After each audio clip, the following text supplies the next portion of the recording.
to sit here at the time. Very well. Yep. Okay. Good afternoon, everybody. Good afternoon, staff. Good afternoon, elected members. Good afternoon, interested observers. Today, I'm welcoming you to the briefing of the Waitai Coastal-Burwood Community Board for the 29th of August 2022. I think these will be close to our last briefings for the term. So we have a public briefing today. So it's been live streamed on YouTube. So in the room we have Joe Zervos, Community Board Member, Linda Stewart, Community Board Member, and Phil Major, City Councillor, and myself. Online we have Celeste Donovan and Board Member Bibi Frail. He has put in an apology for lateness, so she'll be here shortly. So I think we'll kick off with our briefing. So this is a road policing update, and we're privileged to have with us Senior Sergeant Mike Jones, and he's going to talk to us, and hopefully we'll ask him questions. So welcome, Mike. Good to see you. So let's go straight into it. Please do. Okay. So I understand you've got two interest points. One's the ASR behaviour, which is antisocial road user, and generally what's happening in your area. So we'll start with that.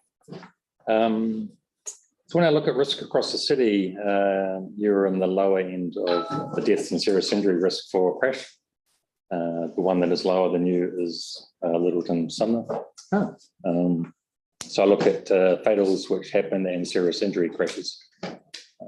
When I look at events coming in to the police system, that's traffic complaints and traffic crashes, that mirrors that. So your risk that is portrayed by the serious injury crashes is reflected in the events coming in to the police, which forms the basis of our model. So we're intel-led policing.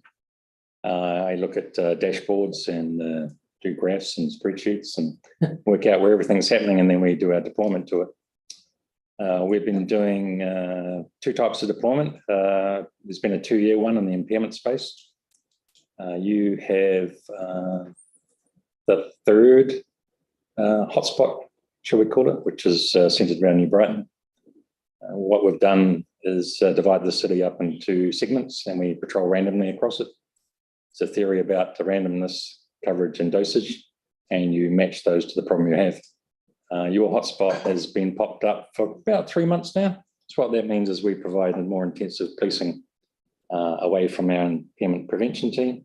So the general people come out and provide policing to you. So yeah, before that you were fine in impairment space, but now you've just popped up. So we're addressing that. So is that based on complaints, Mike? No. So what happens is the impairment team of police go out, what we commonly call booze buses, and they do randomised patrolling across the city. And based on their results, I then put my general policing teams in. So the risk is basically a measure of how many times they visit and how many breath tests they get, positive ones. So as I said, you guys are presently at third in this area. Wow. So we go to the top 4 at any one time. So that intensive policing in theory should raise a flag in people's head. They go, holy moly, the police are here doing impairment breath testing, and they should stop. So it's worked in other parts of the city. I would expect to see a response from this area within the next 1 to 2 months. Yeah. We're starting off a general deployment along the same system of grid deployment. We have run every event for the last 4 years through a stats program and form a risk across the city. Once again, this is the lower end of risk across the city, but you still get each day a randomised deployment to the risk that it poses. So far in the 3 or 4 months it's been running, serious injury crashes have dropped down to COVID levels. Remember when we had COVID the first time, multi-week lockdown? So we're down to that level. So it seems to be having an effect on serious injury crash, and what we call traffic complaints, they're also down to that level. Crashes have stayed at the same level across the city. So that suggests that we're reducing complaints, but crashes are still happening, but the severity are getting better, and that we're not having so many serious injury crashes. Do you have any guidance as to what that may be a result of? Why there's less serious? Yeah, speed or whole theories around it of randomization across different landscapes, whether it be a highway or a city. It comes down to, if you think about dosage, when we were a child and we had a headache, we perhaps had half a pill. As an adult, we need 2 pills. So it's that sort of theory. We give 2 pills to the higher risk locations within Christchurch, and you guys get half a pill. Effectively, it's a dosage thing. Yeah. The more we're present, the more people think the police are about, and therefore they modify the behaviour. What we talk about is it's called vigilance and intention. I'm paying attention to what I'm doing, and I'm going to obey the road rules in a simplified version. Okay. Is it all right if we just sort of blurt questions out as they occur to us? Yep. Yeah. So, guys, if you feel like asking, ladies and gentlemen, if you feel like asking a question, feel free to jump in. Same with you, Celeste. And antisocial road users, you're at the lower end of that as well. I had a look at your stats again recently. 21, 22, you're on average. You had twice the average January, February. Then after that, you popped down to about half the average, and now you're running about the same level as what you were before. You've raised something about Brooklands being a problem. That came as a surprise. Because each week, maybe twice a week, I look at the dashboard that we have. So that shows every event that's come in our space of work, and it shows that I was either a heat map, if you like. So I can visually see where things are getting older and colder. And that never showed up. And when I asked the ASR team, we don't know of anything that's happened. How's the heat map worked out? Is that done on reports? Yeah. So what happens if you ring up into the police system? It gets shown as an event, which then shows up on the map. So maybe the people at Brooklands aren't reporting it enough? Do you think? Yes. There's 2 aspects to it. They're either not reporting it, which is evidenced by Corsair Bay. We had the same conversation with them. They don't report it. And the second problem is they don't help us to move forward in terms of a prosecution. So they might say this car and this registration and this person, we're doing a burnout, for example, but they don't want to be part of a prosecution, which means we can't do anything except monitor or have a prevention visit with that person. Okay. But generally, if they're that way inclined, they're not going to modify their behaviour. So anyone should report this kind of behaviour? Yes. That you get it. Yep, star 555. That's the traffic reporting system. Thank you. Don't do a 111. If you do a 10-5, that goes into, it's more of a filing system one. So if you want it entered as an event which is happening at the time, do star 555. And then the dispatcher will see it on the screen. They can, if we're available, dispatch it out at the time to the staff that are working, and we can come and have a look at it. If it doesn't get dispatched, it gets sent through to Intel. So I get notified of them all anyway. So they send them to me each day. I then fire them off to the team for a look to see what they can do. Cool, thank you. Yeah. Every event that comes in with an ASR flavour, I get to look at if it hasn't been attended on the day. What's the R of ASR? Antisocial road user. Okay. So, so in a case, for instance, if someone comes and squeals their tyres in the middle of a roundabout area, ideally, a local would report it, would try and they would call star 55, they would try and get the number plate of the vehicle. Yes. And then they would contact, so star 55 would ask the individuals to make a complaint, is that correct? Or, the complaint has been made via that phone call. right. So how do they prosecute then? If you have, if you've got that evidence of a number plate and an incident, what's the process from there? Because I think people will be really interested to know this. So all they need to do is make what's called a formal written statement, which I saw this behaviour, this time and place. It was this car, this registration, and maybe a person description, or if you know them, it was area down the street. The police then go and make an enforcement action, which is we impound the car, Nice. We take their car away from them and they get prosecuted for the activity which they did. Some people supply us video. They may have security cameras or they've gone out with their cell phones and taken recordings. In which case it would be, I saw this behaviour, I took a recording of it. I gave that recording to the police and then we can use it as evidence. So what's the threshold for evidence? You know, I mean, if I say you do a burnout outside and I phone up with your number plate, do I need some kind of evidence or, I mean, obviously it would help if there was a photo or something to corroborate that.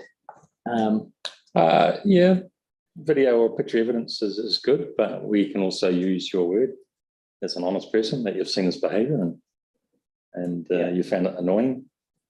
That's part of it. It also has to be sustained. So if you were to take off at a set of lights, it was a greasy road and you had a brief loss of traction, not good enough. But if you were to do a burnout, for example, going around in circles, that's sustained. If you spun your wheels, taken off at the intersection and went for 20 metres, sustained. So it's a fine line. It's been tested at court, what is and what isn't. But we're happy to follow up anything, have a look at it, have conversations with people. To be honest, I don't think my car is capable of doing that. No. Yeah. Oh, that's really interesting. That's good to know. Yeah. What happens when you've made the verbal complaint? Do you have to go to the police station or can that be done by email? If it comes through to my team, they will ring you up and then they'll come out and see you. Oh, that's nice. You And don't have to go they to the will- police station. Generally what happens to save time is we will have a talk over the phone. We will run through what you have to say. Yeah. We will type it up and then we'll come through to you. And we'll say, is this a true reflection of what you did? Sign it. So it just speeds things up. But you're more than welcome to visit us at the police station. No, thank you. We've already been, Mike, actually. Yeah. Yeah, we've been I've been hanging out there, but a couple of months ago. Does anybody else have any more questions? No? What about, like we've been looking at intersection behaviour, driver behaviour, monitoring that kind of behaviour when it's not really antisocial, but people just not stopping. Is that being placed much? You betcha. Pardon? You betcha. So intersection is by location and by offence the most prevalent in Christchurch. So it's the number one thing. So when staff are tasked out to locations, they get supplied the risk map for their grid grant, and then they can look and see what is the problem, and it's usually intersection based. Like roundabouts, we have a huge problem with roundabouts. We don't know how to use those, and it's traffic lights. We don't stop at stop signs. We treat them like giveaways. So there's a whole area we can look at when we're policing. But getting change in people, it's a numbers-based game from the police to the driver. So that's why we try and use the randomisation, that you don't know when we're going to pop up. So it's the expectation of seeing police. You don't actually have to see us. You just have to think, I saw police yesterday. They might be there again today. There's been a lot of people complaining about the Inwards Road exit onto Māoriha Road and people not stopping at that stop sign. So if you have a chance. Yeah, I'd agree with that, because I spent, about half an hour there one morning and watched people come around the corner, and very few people turning left were stopping completely. Actually, is it a stop sign? I'm pretty sure it is. Yeah. Gee, yeah. I have a visual display on my car, which for the first time ever I noticed when I came to a stop sign, actually a stop appeared above the 50k sign, which kind of surprised me a little bit. Even the cars are telling us to stop. It's a good thing. Yeah, it is. That's good. Yeah. Does anybody else have any other questions? I just wondered about the general thing. Can you give us an idea of what locations within our ward that are constants? I'll give you an example. Say, Yellington. Yep, I talk with the traffic engineers all the time for your area. So what you're saying, Darlington? The problem out here is the stop sign at Hawke Street. There's a problem one that's above average crash location. Hawk Street when you come by the hot pools, The Marine Parade. yeah, Yeah. go there for a hot pool. There's an endless parade of cars going through on the stop sign. You have a problem at the roundabout at Frost Road. So I don't know if that was pre or post the raised traffic island that went in there for the kids going through to the school. You have a roundabout problem down on New Brighton and Havenhead Road. There's another one at Anzac Drive, Downington. Not really there. The roundabout on Dyers Road and Bridge Street is another problem. Gosh, you know, it's got really good visuals. Yeah, but people just want to race through. They don't want to stop. So recently we got some letters from people in Avondale talking about sort of antisocial behaviour there. I guess it's great that we've got sort of a bit of an idea of how to approach that from now on.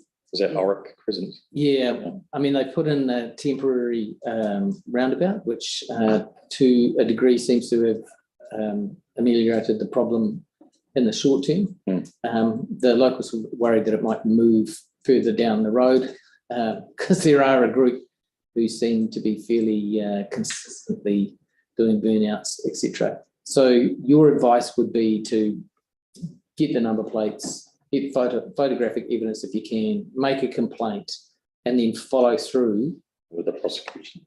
with the prosecution. So don't bail out at the last minute. Please don't. Yeah, okay. You're very eager to support them in that. Yeah, one of the greatest things we can do is take someone's car away from them. Yeah. As a minimum. Would that require the person to, I mean, would their name be mentioned? Could they do it anonymously? Obviously, you'd know their name, but it's not going to get published. No, everything that goes through to, if it goes through the court and they get their disclosure, that information is redacted.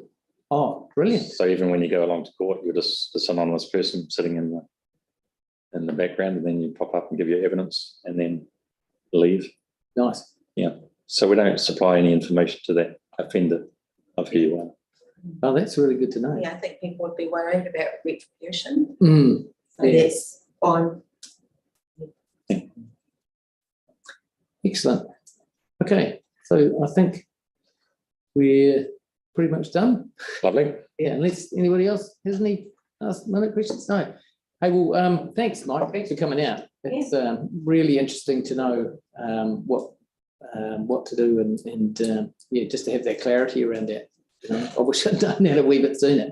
But That's fine. great. And thank you for the work you do. You know. Yeah, welcome. You got my contact details. If you want me back again, Yeah. feel free to invite.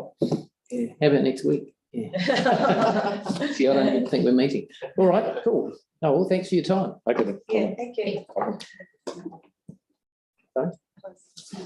Yeah, so our next briefing is not for some time yet, and so we're going to close this part which of the meeting, the briefing, because it is being live streamed and the next part won't be. So thank you for those who attended. Thank you, elected members and staff, for your help setting this up, and